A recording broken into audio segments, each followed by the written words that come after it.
Olá, boa tarde, paz seja convosco. Hoje o nosso tema é morte, né? Vamos falar da morte física, morte espiritual, morte eterna. Vamos começar lendo em Hebreus 9, 27, que diz: E assim como aos homens está ordenado morrerem uma só vez, e depois disso o juízo. Então está bem claro aí, né, que ao homem está destinado a morrer uma só vez e depois disso vindo o juízo. Então, o homem é feito de corpo, alma e espírito, né? A parte material é o corpo, a imaterial é a alma e o espírito. Então, vamos falar agora da parte, né, da morte física, né? O homem, quando ele morre, né, o corpo dele volta para o pó. E aqui nesse versículo de Tiago 2, 26 diz: Porque assim como o corpo sem espírito é morto, assim também a fé sem obra é morta. Ou seja, o corpo, quando nós morremos, o nosso espírito volta para Deus e o corpo, ele volta para o pó, né? Agora, a morte espiritual. Vamos ver como é a morte espiritual. Lá em Gênesis 2, 17 diz: Porque da árvore do conhecimento do bem e do mal não comerás, porque no dia em que dela comeres, certamente morrerás. Já no capítulo 3, no versículo 6, a mulher ela vai olhar para a árvore e vai desejar. Olha bem, vendo a mulher que a árvore era boa para comer, agradável aos olhos, e a árvore agradável para dar entendimento, tocou-lhe do fruto e comeu. E deu também ao marido e ele comeu. Então a ordem era: não comerás. Eles desobedecem a Deus. Então esse ato de desobedecer gerou pecado. E o pecado ele nos afasta de Deus, né? Então o que Deus quer? Quer que nós venhamos viver em comunhão com Ele, né? Quando o homem ele se afasta de Deus, né, ele não tem mais comunhão com o Senhor, porque o Senhor não tem comunhão com o pecado. O Senhor é santo. E aqueles, né, que importa que nós também sejamos santos, né? Então o Senhor ele já tinha aí um plano de escape, porque o homem ele pecou e ele foi destituído da glória de Deus. E ele não está mais em comunhão com Deus, né?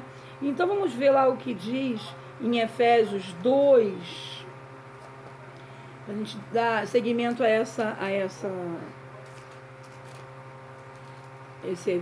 ordens aí de raciocínio. Efésios 2, no capítulo 2, versículo 1, diz assim: Ele nos deu vida, estando nós mortos em nossos delitos e pecados. Nós estando mortos espiritualmente, Ele nos deu vida. Versículo 5: Estando nós mortos em nossos delitos e pecados, nos deu vida juntamente com Cristo. Pela graça sois salvos.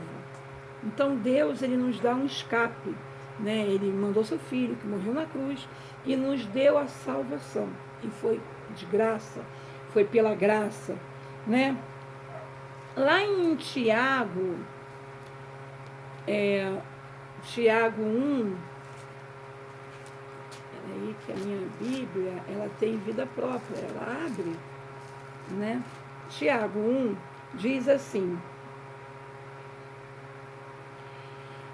versículo 15, diz assim: Então a cobiça, depois de haver concebido, dá à luz o pecado, e o pecado, uma vez consumado, gera a morte.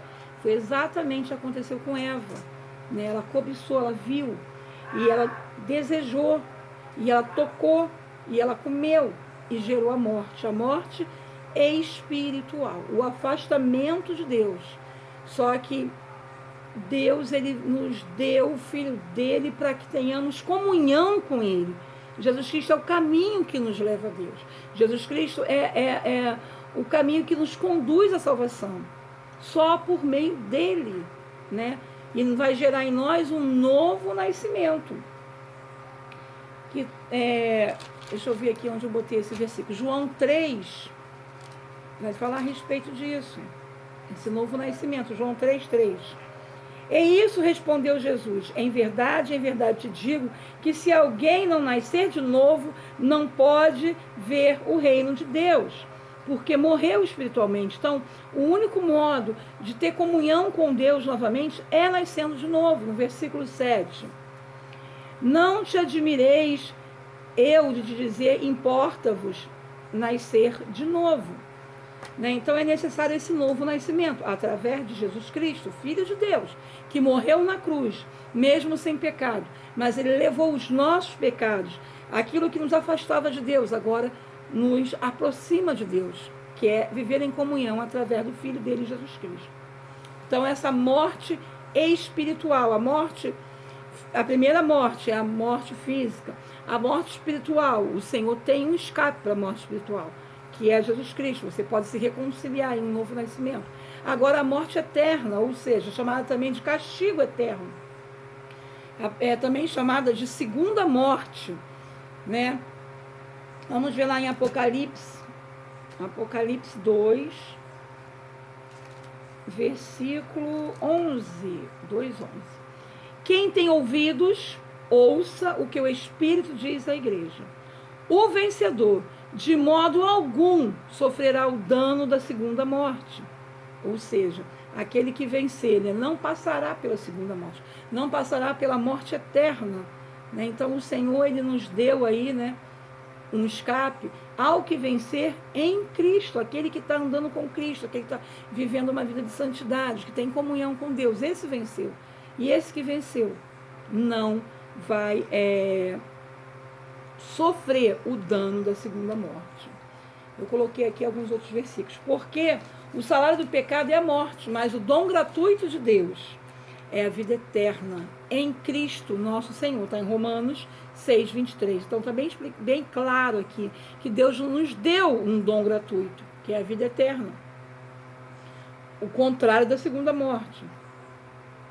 Mateus 25:46. E irão estes para o castigo eterno, porém os justos para a vida eterna, né? Então nós falamos aqui de 3 tipos de morte: a morte física, a morte espiritual e a morte eterna, que é a segunda morte, que é eternamente viver sem contato com Deus, né? Mas vamos falar agora de como viviam e morriam quem vivia no Velho Testamento, antes de Cristo morrer na cruz. Né? Então vamos analisar aqui. Existia 2 tipos de pessoas: as que andavam e seguiam as leis de Moisés, dada por Deus, e aquelas que não seguiam a lei de Moisés. Então você vai imaginar, quem morria no Antigo Testamento, eles iam para o seio de Abraão.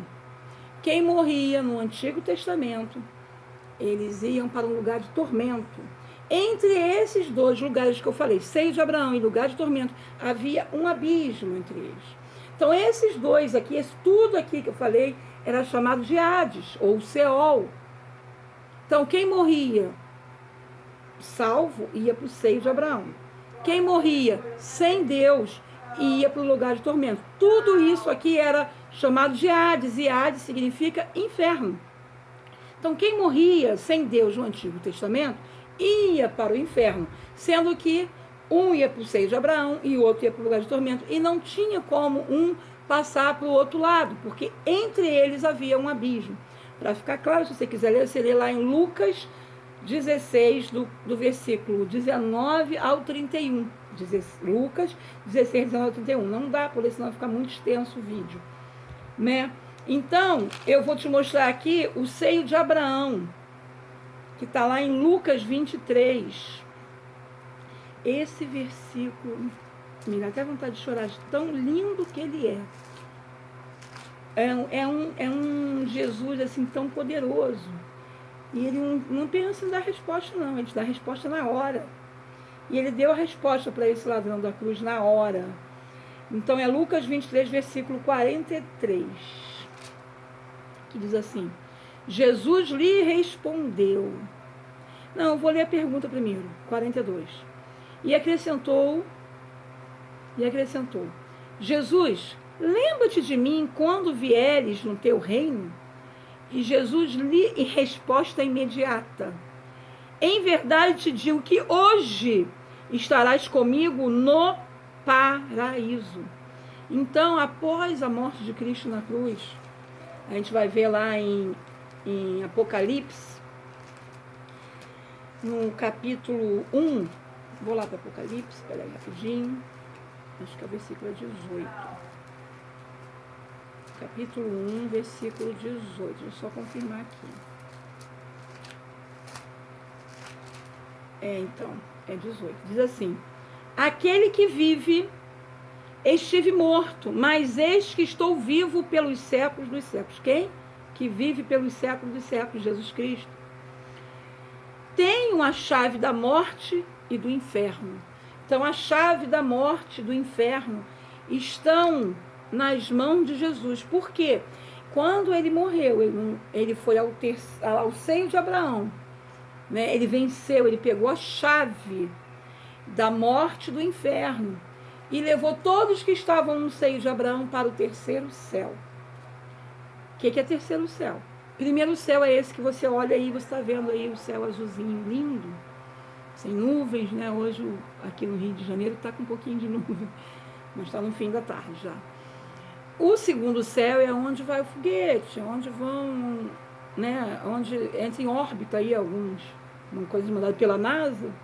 E o terceiro céu? O terceiro céu é a morada de Deus. Então Jesus Cristo foi lá no seio de Abraão. Lembra que estavam todos dois lá no Hades? Jesus foi no seio de Abraão e levou quem estava morto no Antigo Testamento para o terceiro céu, né? Então, após a morte de Cristo na cruz, ele já falou para o ladrão: hoje mesmo estarás comigo no paraíso. Então, o Senhor imediatamente deu um escape para aquele ladrão, né? Dizendo para ele que ele estaria com o Senhor. Se você quiser ler mais, você pode ler lá em Apocalipse 2:7, também fala um pouquinho sobre isso. Agora, o lugar de tormento continua aqui, ó. Aqui é o seio de Abraão. Vou fechar a mão dizendo que está vazio. Aqui no meio é o abismo. Aqui é o lugar de tormento. Então, aqui, quem morre sem, agora estamos falando do Novo Testamento, sem ter o nome escrito no livro da vida, sem aceitar o Filho de Deus como único, exclusivo Salvador, continua indo para o lugar de tormento, que é o inferno, que é o Hades. E esses estão esperando o juízo final, que é o trono branco, para ser avaliado as suas obras e serem jogados no lago de fogo e enxofre. Eu vou ler com vocês, se vocês não terem dúvidas, né? Que isso tem um pouquinho em outros vídeos, mas eu não... Peraí, que eu não separei, então pode ser que... peraí. Aqui, ó. Apocalipse no capítulo 20. Eu vou ler a partir do 11. É tão importante que eu vou ler do 11 ao 15. Tudo é importante, mas, assim, a gente ter esse conhecimento. Vi um trono branco, e aquele que nele se assenta, de cuja presença fugiu a terra e o céu, e não se achou lugar para eles. Estou lendo Apocalipse 20, versículo 11, agora para o 12. Vi também os mortos, os grandes e pequenos, postos de pé diante do trono. Então se abriram livros, ainda outro livro, e o livro da vida foi aberto. E os mortos foram julgados segundo as suas obras, conforme o que achava escrito nos livros. Deu o mar os mortos que nele estavam. A morte e o além entregaram os mortos que nele havia, e foram julgados, um por um, segundo as suas obras. Então a morte e o inferno, vou ler de novo, 14. Então a morte e o inferno, que eu falei com vocês, lá no Hades, foram lançados para dentro do lago de fogo. Esta é a segunda morte, o lago de fogo. E se alguém não foi achado escrito no livro da vida, esse foi lançado para dentro do lago de fogo. Eu estou lendo a Bíblia, capítulo 20, versículo 15. Eu vou ler de novo. E se alguém não foi achado escrito no livro da vida, esse foi lançado para dentro do lago de fogo, ou seja, o inferno, a morte, o diabo, o anticristo, o falso profeta, serão lançados no lago de fogo. O lago de fogo não foi criado para homens e mulheres, o lago de fogo foi criado para o diabo e seus anjos. Então, que você esteja atento, que você esteja vigilante, porque o Senhor está voltando e teu nome tem que estar no livro da vida. O seu nome tem que estar escrito. Mas não adianta você só aceitar e não saber